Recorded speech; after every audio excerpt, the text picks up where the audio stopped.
They say the worst part isn't the fall. It's what comes after the landing.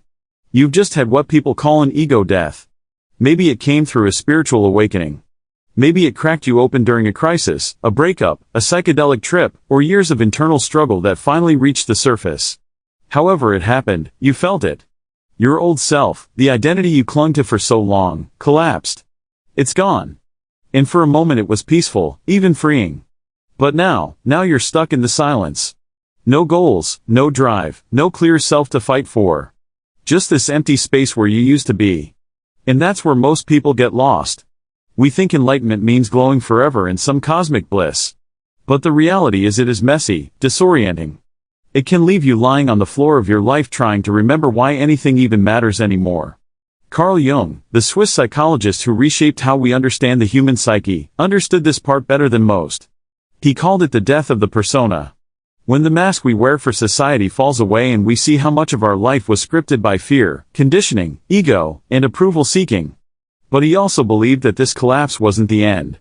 It was a beginning, a birth of something far more real than the persona ever was. But how do you move from that hollow post-ego death phase into inspired, meaningful action? How do you rebuild without faking it again? That's what we're going to explore in this video. And trust me, it's not about becoming a productivity machine. It's about something much deeper. How to tap into soul-level motivation, the kind that isn't tied to external validation or identity, but to truth. And Carl Jung left us some powerful clues. So stay with me until the end because we're going to flip the script on how you think about motivation, purpose, and healing after ego death. And I promise by the end of this video, you'll have a new framework for moving forward. Not back to your old self, but toward the version of you that was hiding underneath it all along. So, here's where most people end up after ego death in the void. Not depression exactly, not apathy. It's more like nothing sticks. The things you used to chase, success, popularity, being somebody, don't feel real anymore. Goals feel hollow. Affirmations feel fake. Vision boards, they gather dust. You don't lack motivation. You lack a self to be motivated for. Jung said this is the point where we either shrink back into an old identity, numb ourselves, reattach to shallow goals, or we begin the process of what he called individuation. That's the slow, sometimes painful path of integrating the unconscious, discovering the self with a capital S and creating a life not from ego but in alignment with soul. He wrote, "In each of us, there is another whom we do not know." He speaks to us in dreams and tells us how differently he sees us from the way we see ourselves. This is the beginning of your new direction. Not by force, but by listening. But let's be real, this stage feels confusing as hell. You're not lazy. You're recalibrating. You're becoming aware of how much of your life was built on survival, not sovereignty. So, if you're sitting in that space right now where nothing feels urgent and the old ambitions don't light you up, don't panic. You're not lost. You're transitioning. Carl Jung didn't believe the unconscious would abandon you. He believed it would send messages, symbols, dreams, synchronicities, quiet impulses to guide you toward your next chapter. But you have to stay open. The new self can't be forced, but it will emerge. Before we continue, if you're someone who loves expanding your mind and exploring the deeper layers of life, make sure to subscribe to Fractal Wisdom to never miss a moment of clarity, insight, and soul-aligned truth. So, you've hit the void, your post-ego death, floating in that weird space where the old motivations don't work and the new ones haven't quite shown up yet. Let's be honest, this part is weirdly exhausting. You're not doing much, but you feel drained. You want to move, create, build something meaningful, but it's like your body and mind just won't sync up.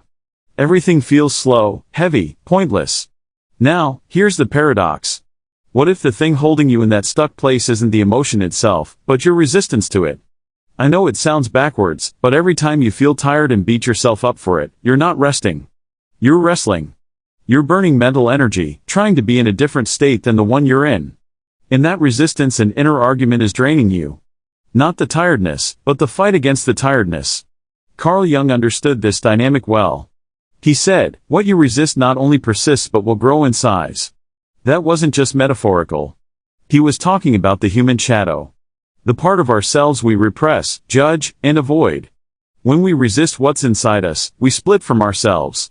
We create internal conflict. We leak energy trying to pretend we're fine. But what happens when you stop? What happens when you let yourself be tired fully, just surrender to it?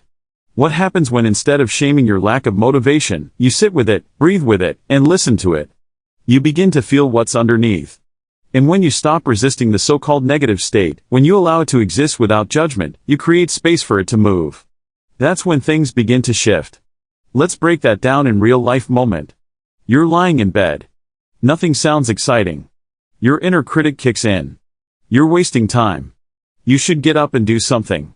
Why are you like this? But what if instead of spiraling into shame, you said, I'm feeling lazy right now. That's okay. I'm going to feel it and not try to escape it. What you'll find is that your body relaxes. The tight grip in your body loosens. Your mind softens. And maybe not always instantly, an hour later or even 10 minutes later, something stirs. A little spark, a curious thought, a small urge to move or create or go for a walk. That's not forced motivation. That's organic momentum. Because the deeper truth is, emotions aren't good or bad from a higher state of consciousness. They're just energy. Energy waiting to move, to be expressed, to complete their cycle. Sadness isn't weakness. It's the body processing grief, loss, or a need for release. Anger isn't evil. It's often unspoken truth trying to protect your boundaries. And fear is your nervous system trying to keep you safe. Maybe outdated, but still trying. Children know this. Just watch them. When they're sad, they cry loudly. Then they're done. When they're angry, they scream it out. And 5 minutes later, they're playing again like nothing happened. That's because they don't have beliefs about their emotions. They don't judge them. They just feel them until we teach them not to. We teach them that good boys don't cry. Anger is bad. Calm down. Be strong. Don't be lazy. And slowly they begin to suppress.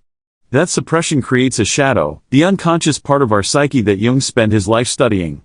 It's full of every emotion, impulse, truth, and desire we've ever judged or disowned. And your real power, it lives in that shadow. Your creativity, passion, boldness, authenticity, all of it is buried beneath the layers of shoulds and shouldn't. So if you're feeling unmotivated, tired, moody, uninspired, that's good. That's your fuel. You don't need to fix it. You need to feel it. And when you do, it transforms. And here's something surprisingly powerful. Just playing with the paradox can ignite creativity. Let yourself toy with the idea. What if my laziness was my muse? What if you wrote a poem called Fueled by Laziness or an essay titled The Productive Power of Doing Nothing? What if your sadness became the water that softened stone? What if your fear inspired a story called The Brave Coward? Just imagine how artistically rich that sounds. Your mind loves a twist. It loves contradiction. It loves when something doesn't quite fit because that's where the tension lives. And from that tension, new meaning can be born. Once you flip the label, your imagination lights up.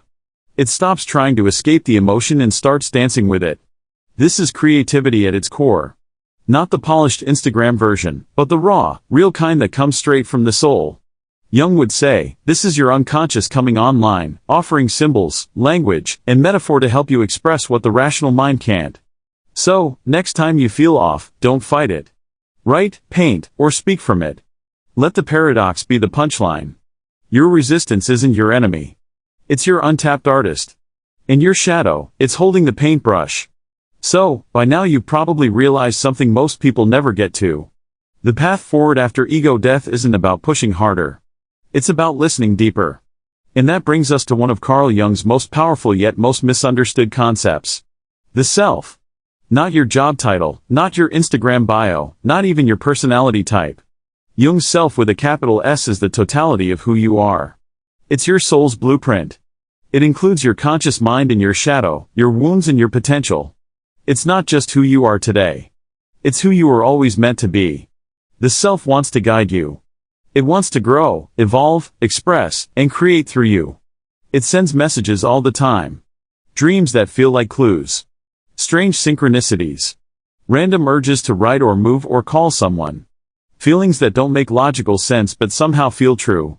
But we miss it because we're trained to only trust logic, only trust action, only trust results. Meanwhile, motivation from the self doesn't come from pressure. It comes from resonance, from noticing what feels real, even if it's quiet, from following the gentle tug, not the loud demand. And look, there's a reason this is so hard. There's a reason most people avoid their shadow. It's not because they're weak. It's because feeling, really feeling, can feel like losing control. And losing control feels like losing your ground. You know, you have to go to work tomorrow, run your business, show up for your kids and your partner, keep functioning. So, of course, you tighten up. You suppress. You armor yourself with logic and routines and a fake smile because you're afraid that if you let go even for a second, your whole familiar life will crash. That's not failure. That's survival. And it's totally valid. But here's the deeper truth. Feeling your sadness, your tiredness, your anger, it doesn't destroy your life. It grounds you in it. Because beneath all that tension is your real self waiting to be heard. Let's make this real. You've been sitting in the void, letting yourself feel, not resisting. And one afternoon, this strange urge pops up. You suddenly want to rearrange your room or go for a walk or open a Google Doc and type out a few sentences that don't even make sense yet. You almost dismiss it. You think that's silly. What's the point? But it feels light, expansive. That's the self-talking. Follow it. Jung believed this kind of symbolic nonlinear intelligence is where the gold lives. He called it the transcendent function, the bridge between the conscious and unconscious. When you allow both voices to speak, something new emerges, a direction that isn't forced, but revealed. But yeah, it's hard to trust that, especially in a culture that treats rest like weakness, intuition like fluff, and productivity as the ultimate sign of worth. You were raised in that system. So, of course you doubt yourself. Of course, you feel like doing nothing is dangerous, like you'll fall behind. Like, if you don't figure it all out right now, you'll stay stuck forever. But the truth is, the soul doesn't run on deadlines. It runs on alignment. And when you start honoring your energy, listening to your deeper impulses, making space for feeling instead of constantly fixing, something shifts slowly then suddenly. You start wanting to move again, not because you should, but because it feels meaningful. You start writing, not to be productive, but to express something real. You reconnect, not to perform, but to relate authentically. And this is when the magic begins. Motivation stops being something you chase and starts being something you channel. You become a vessel for the self, for life itself, for that inner artist, inventor, content creator, healer, teacher, builder, whatever it is that's been hiding under the rubble of who you thought you had to be. Ask yourself, what has myself been trying to say lately? And if you don't know the answer, good. That means you're listening. And now you might be wondering, okay, but what do I do with all of this? Because life is still happening. Bills still exist. The world doesn't pause just because you've gone through a spiritual death and started waking up to your truth. And this is where we bring it full circle. Because here's the truth that most spiritual bypassing skips over. You still have an ego and that's okay. Carl Jung never said the ego was the enemy. In fact, he believed the goal wasn't to kill the ego. It was to integrate it, to bring it into alignment with the self. Your ego is your interface. It's how you operate in the world. It helps you make decisions, set boundaries, protect yourself when needed. It only becomes a problem when it starts pretending it's all there is. When it disconnects from the deeper source. So the path isn't about choosing between soul and structure. It's about letting your structure serve your soul. And this is where motivation takes on a whole new flavor. You're not moving just to achieve. You're not building out of fear of falling behind. You're creating because you have something to say, something to give, something that's been living inside you, waiting for space. So yes, start small. Let your routines be soulful. Let your work have rhythm. Let your creativity have cycles. Take care of your body because you love it, not because it's a productivity machine. Let your calendar have grace. Let your mornings be soft if that's what you need. Let your evenings be sacred. And when resistance shows up again, as it will, don't fight it. Ask gently, what are you trying to tell me? Because now you know how to hear the answer. You've met the part of you that doesn't need to hustle to matter. You've begun to understand how sadness, laziness, even fear are not blocks. They're messengers. They carry the keys to your next poem, your next idea, your next direction. This is the gift of ego death. It strips away everything false so that what's true can finally speak. And when you let that truth shape your actions, when you let your shadow, your stillness, your paradoxes inform how you move, how you show up, how you serve, you become whole. You stop performing and start expressing. You stop pushing and start aligning. You stop chasing life and start living it fully, wildly, softly in all its beautiful contradiction. That's not just motivation. That's embodiment. That's the self alive in the world. And if you've made it this far, you might already feel it. That quiet knowing, that shift, It's not loud, not flashy, and not viral, but it's real, and that's enough. If this spoke to you, if you felt even a tiny shift while watching, hit that subscribe button and join a space for deep thinkers, soul seekers, and those who are done pretending. And I'd love to hear from you.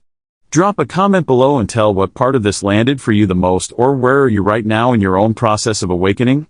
Your story matters and you never know who it might help.